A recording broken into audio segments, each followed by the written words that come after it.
Hello, welcome to my YouTube channel. എല്ലാവർക്കും പുതിയ വീഡിയോയിലേക്ക് സ്വാഗതം. അപ്പോൾ നമ്മൾ ഇന്ന് ഉണ്ടാക്കാനായിട്ട് പോകുന്നത് പുളിയിഞ്ചിയാണ് കേട്ടോ. അപ്പോൾ ഓണം അടുത്ത് എത്താറായി. അപ്പോൾ സദ്യയിൽ ഒഴിച്ചുകൂടാൻ പറ്റാത്ത ഒന്നാണ് പുളിയിഞ്ചി എന്ന് പറയുന്നത് കേട്ടോ. അപ്പോൾ അതെങ്ങനെ ഉണ്ടാക്കുന്നത് നമുക്ക് നോക്കിയാലോ. ഇതാട്ടോ ഒരു ചട്ടി എടുത്തിട്ടുണ്ട്. അതിലേക്ക് നേരത്തെ എടുത്ത് വെച്ചിട്ടുള്ള പുളി അതിലേക്ക് പിഴിഞ്ഞൊഴിച്ച് കൊടുക്കുന്നുണ്ട് കേട്ടോ. അധികം വെള്ളം ചേർക്കാതെ കുറച്ച് വെള്ളത്തിൽ അതൊന്ന് പിഴിഞ്ഞെടുത്താൽ മതി. എന്നാൽ കുറച്ച് തിളയ്ക്കാനുള്ള കുറച്ച് വെള്ളം വേണേ ഇനി ആ ഒരു പാകത്തിനാക്കിയിട്ട്, വല്ലാതെ വെള്ളം കൂടുതൽ വേണ്ട.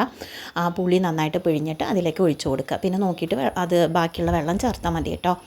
അത് ഒഴിച്ച് കൊടുത്തതിന് ശേഷം അതൊന്ന് മഞ്ഞൾപ്പൊടി ഇട്ടിട്ട് ഒന്ന് തിളച്ച് വന്നതിന് ശേഷം അതിലേക്ക് ചെറുതായിട്ട് കട്ട് ചെയ്ത് വെച്ചിട്ടുള്ള പച്ചമുളക് അതിലേക്ക് ചേർത്ത് കൊടുക്കുക. അതേപോലെ തന്നെ ചെറുതായി കട്ട് ചെയ്ത് വെച്ചിട്ടുള്ള ഇഞ്ചിയും കൂടെ ചേർത്ത് കൊടുക്കുക കേട്ടോ. വളരെ ചെറുതായിട്ടാണ് കട്ട് ചെയ്ത് വെച്ചിട്ടുള്ളത്. അതും കൂടെ രണ്ടും കൂടെ ചേർത്ത് കൊടുക്കുക. കുറച്ച് കറിവേപ്പില ഇട്ട് കൊടുക്കുക. പിന്നെ അതെല്ലാം ഒന്ന് ബാലൻസ് ആയിട്ട് വരാനായിട്ട് കുറച്ച് ഉപ്പും കൂടെ ചേർത്ത് കൊടുക്കുക കേട്ടോ. കുറച്ച് ഉപ്പ് ഇട്ട് കൊടുത്താൽ മതി. ഉപ്പ് കയറി നിൽക്കണ്ട, കാരണം നമ്മൾ ശർക്കര ഇട്ട് കൊടുക്കുന്നുണ്ടല്ലോ, അത് കാരണം ഉപ്പ് കുറച്ച് ഇട്ട് കൊടുത്താൽ മതി. ഇനി അതിന് ശേഷം ഒരു 3 അച്ച് ശർക്കര ഇട്ട് കൊടുക്കുന്നുണ്ട് കേട്ടോ. ഒരു 4 എടുത്തിട്ടുണ്ട്, പക്ഷെ അത് കുറച്ച് വലുതായ കാരണം ഞാൻ 3 ഞാൻ ഇട്ട് കൊടുക്കുന്നുള്ളൂ. പിന്നെ നോക്കിയിട്ട് ചേർത്താൽ മതി.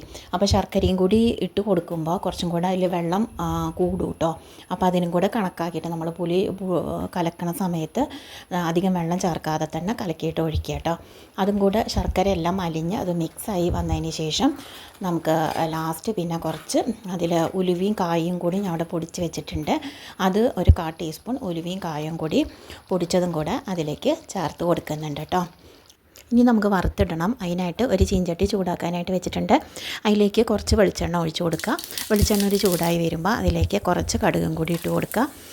അതൊന്ന് പൊട്ടിയതിന് ശേഷം അതിലേക്ക് 2 വറ്റൽമുളകും കൂടിയും പൊട്ടിച്ചിട്ട് കൊടുക്കുക കേട്ടോ. അതും കൂടിയും താളിച്ചതും കൂടിയും അതിലേക്ക് ഒഴിച്ച് കൊടുക്കുക. ഇത്ര കേട്ടോ ആവശ്യമുള്ളൂ. അപ്പോൾ വളരെ സിമ്പിളാണ് ഉണ്ടാക്കാനായിട്ട്. ഇതുവരെ ഇത് ഉണ്ടാക്കി നോക്കിയിട്ടില്ലാത്തവരുണ്ടെന്നുണ്ടെങ്കിൽ ഇതേപോലെ ട്രൈ ചെയ്ത് നോക്കുക. അപ്പോൾ വീഡിയോ ഇഷ്ടമായെങ്കിൽ ലൈക്ക് ചെയ്യാനും സബ്സ്ക്രൈബ് ചെയ്യാനും മറക്കണ്ട. അപ്പോൾ മറ്റൊരു വിഭവവും ഓണത്തിൻ്റെ മറ്റൊരു വിശേഷങ്ങളും ഒക്കെ ആയിട്ട് നമുക്ക് വീണ്ടും കാണാം. Okay, bye.